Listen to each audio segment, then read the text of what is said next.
So it's still raining. Day 2, first thing in the morning. I think we might have to move on to higher ground. It looks like our digging is going to be pretty tough here. Wouldn't you say? This is part of the yard. Yeah. I can dig a little bit. Oh, this is horrible though, man. This is horrible. There's no way. Yeah, I think we'll have to scoot. That's a shame. I guess that's the way it is down here in the south. You never know what. You hear it, don't you? I hear it. That's a troll train. Just trolling us everywhere we go. All right, let's go grab some coffee, see what the plan is. Figured I'd sneak over here to the front yard and check it out first, and it looks just as bad, doesn't it? Yeah, I think we'd get wet if we dug a hole there. Boys are still sleeping up on the porch. Must be nice to not have responsibilities around here. Sorry about the spit. That's a cool place though, isn't it? Absolutely awesome.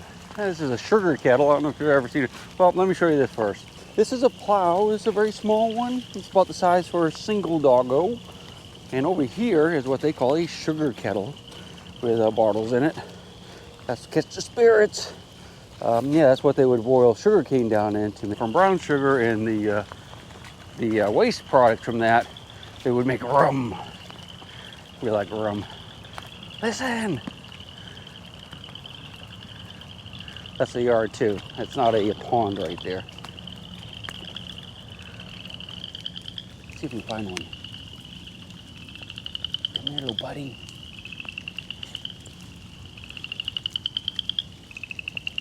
Well, it's probably pretty small for a little one. He's probably could be hanging on one of the branches there.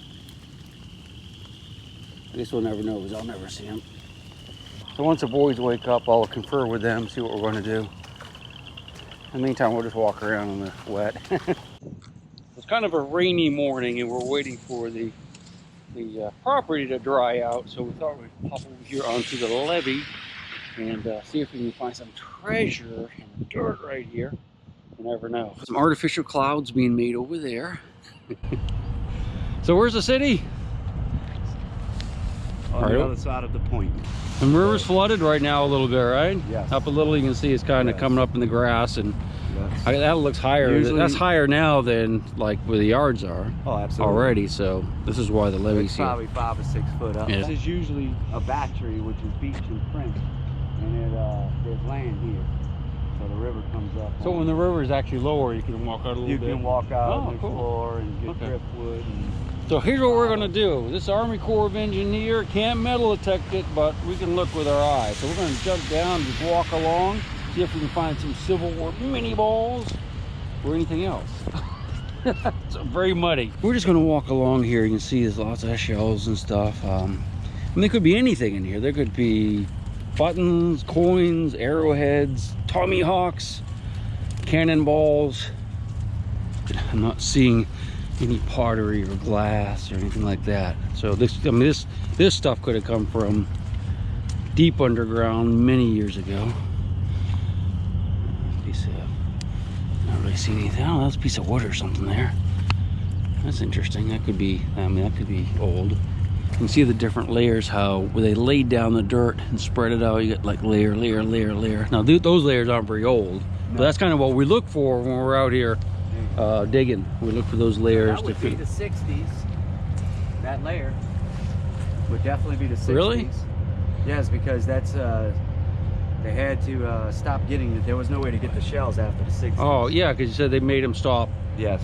Getting shells out of the lake. Dredging them out of the Lake Pontchartrain, which is the big lake here. Which the Lake Pontchartrain Foundation is in a huge environmental effort to keep it clean, and it's been probably 20 years now. We just opened our spillway for the longest in history and flooded the lake with river water, but the lake itself is brackish. It's a tidal lake from the Gulf of Mexico through the Wrigley's. Oh, it is tidal? Yes, but the river itself is current. At the very end down there, we'll get blue water in, but that's when the river's real low and the Gulf can intrude on it. But other than that, it's too strong to push it out. Okay. You see the still river traffic. Andrew C.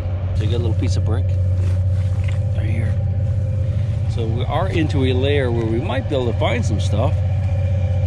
It'd be really cool if we could metal detect up here, but Army Corps of Engineers, which owns this, I guess, they're federal and you cannot metal detect. I mean, technically, we can look all we want, but like if we find a really cool gold coin, we have to leave it. But if we're just like walking along, that's not a problem. I'm getting into an area here where there's some more brick. I don't know if that's old brick or newer, but you know, it's something we want to slow down and look a little bit closer. That's newer right there for sure. One way you can tell, see how shiny that is. It's very, very smooth. That could be an older one, but there's no way to tell without like really looking at it close. Versus some asphalt. Don't have to worry about that. But yeah, there's going to be a few artifacts in here. We might get lucky yet. We'll be sure to leave it. Well, here's our first piece of metal. It's iron. That's an old square nail. Yeah, so we could be finding some stuff here soon. We'll leave that right there. Stuff is really gummy. They call it gumbo. And when you sink into it, it like grabs you, man. You cannot get out of it. It's tough. It's really hard to dig too because it sticks to the shovel. A lot more artifacts in this area. Albert had some melted lead or glass, but it looked pretty new. So we're going to kind of keep moving up towards the bridge, I reckon. Whenever you see bricks like this, or these type of indentations, those are what I would call modern. I am seeing some glass and stuff, but it's not old glass. Some brick there. You just never know, though. Be a cannonball in here. The Civil War naturally did take place here, but there wasn't a lot of fighting. The Yankees took it pretty early in the war because they wanted to seal off the river, the river traffic. They took it pretty early in the war without too much fighting. But you know, of course, Andrew Jackson was down here fighting many years before that, in the earlier 1800s. And you just never know. You never know what you might come up with. Cannonball wise. Yeah, that's an older piece right there, I think. Some more brick. You know, we're just gonna have to get lucky, I guess.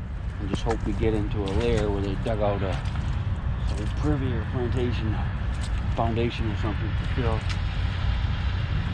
Since we're here, let me tell you why they had this dug up. What they're doing is digging this out and driving these big steel plates down right behind the concrete because that helps make the levee stronger. And I guess they say it's leaking a little bit going under, so that's what they're trying to do, is keep that levee. So the next time they have a giant flood, which they will, it won't just wash out into those neighborhoods and just flood everybody.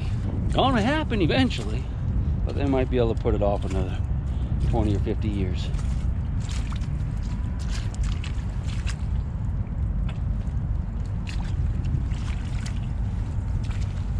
You have to remember that these were, in the old days, these were very narrow lots here, like 600 feet wide, many miles long, like 3 miles or more. So any of this fill could have come from these areas down here and been dumped up here. And these are old plantation houses. You know, the French first settled here. So there could be some really old stuff. That's why we're here and we're hopeful. We just gotta get on the right spot. What the heck is that thing? I guess that's a seed pod. I thought it was like some type of weird little catfish, but I'm not gonna touch that. I'm not gonna touch it. Probably like jump on my face. Kind of getting toward the end of where we're probably going to walk today. We didn't find a whole lot, but we kind of figured that could happen. But let me show you a couple of things here that are pretty interesting. This dirt looks like it's a little bit richer with artifacts. We've got like a shotgun shell hull there. Now I've seen some bricks and other pieces of things. Nothing great. But look at this. Oh, looky, artifact. It's probably about 2 days old. This is where they're driving these big heavy steel plates down. I don't know how deep they go. You can see how they lock together here. They could go down 20 feet for all I know. And you can see some nice layering here. Well, you can see the asphalt, and it goes down to another. This is kind of an interesting layer. I've seen a lot of that, and then layer shells, layer that, some bricks, but just not finding any cool artifacts. But hey, what's that? Let's look at that. It's glass. I don't know if it's gonna be old glass or new glass. Yeah, I'd say it's probably like Coke bottle glass right there. Yeah, so anyway, here's the deal. For those of you who don't know about the Mississippi, of course this is the Mississippi here, and traditionally throughout history, it would flood every year. As all the flood waters come, the pelican up there, the flood waters come down the river from as far north as Canada, carrying the silt when the during the flood seasons in the spring when the snow's melting up there, depositing silt way inland. I mean, this would flood like 5 miles, 50 miles inland. So what they did is they came in and they started building these walls all along the river to keep the water from going inland. So it no longer deposits the silt on the farmland and in the woods, what was woods back then. Takes it all out to the ocean, Gulf of Mexico, and just kind of disappears over the continental shelf, I guess. So guess what? Everything's still sinking down on this side. This side is not building it up, not getting flooded anymore. And so the coastline is actually receding back this way, and the coastline here in Louisiana, where this empties out, is a horrible mess compared to what it would have been like 200, 300 years ago, before they trapped or didn't allow to be trapped all the sediment that was coming down from way north. It's a real shame, and they're trying to mitigate that now, but it's it's a real tough thing to do because no one wants to have their house flooded 50 miles inland anymore. Well, they didn't then either. But nice layering here, but I just not seeing any old artifacts. Yeah, what's that? Might have spoke too soon. Just some glass. Is plastic there, so that's probably not very old, but it could have, that's some blue glass. That could be from the 1930s or something like that. Some more glass. So any of this could have come out of a lot where there's some old stuff, but maybe not today.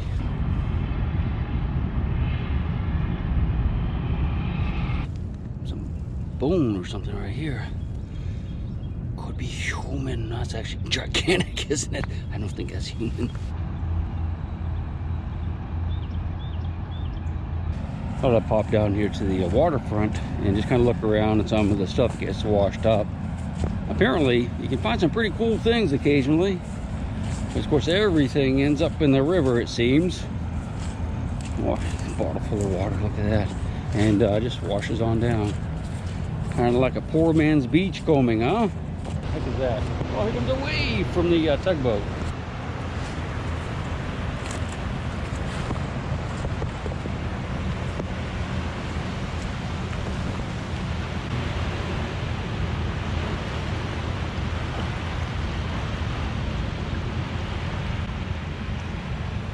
Now that's a great lesson, because you notice where the trees are all laying down and stuff, like the natural estuary would be for the Mississippi, the waves are very small. But where there are gaps, like up there and over here, the waves are much larger. And therein lies the problem with what we're doing, making levees like this, and not allowing the vegetation to grow and the silt to be deposited. A few doodads here. That's like a big old spring. Well, a giant piece of steel, and see some pottery right here, a little bit of glass up there, some iron, but no mini balls or gold coins, not yet. There's an artifact. Looky, we found something. That, I suppose, is an ink bottle, I would reckon. Could be totally wrong on that, but clean that off a little bit. Can you read that? Yeah, ink. Clement ink. Something 10303. Could be a patent date. Could be like 1903. It's a cool little bottle. Too bad it's got a chip in it. But yeah, so there are some things here. It's the pole man's mudlarking adventure. Pole man's. Old beaver stick. And it looks pretty fresh too, doesn't it? Looky. Oh, it's broken, but yeah, that's my best find. I just made it. Well, now I guess we know how long those are and how deep they're buried into the ground. I'd say that's what, 30 feet at least. Yeah, probably closer to 40 or 50. Bet that makes a racket when they're pounding them down. River treasure. Crawdads. It's the season, huh? That's probably 50-pound sack. There's a bunch of them there. Yeah. Try to get you some before you leave. Is that a Civil War chain? Dude, don't you want it? Go. All yours, my friend. Yep. We're almost done. Once we get to the bottom here, then we're finished for the day. Okay, so I guess that's it. We're gonna clean our boots off, and sun is out. Sky is blue. Birds are singing tra-la-loo. Yeah, they are.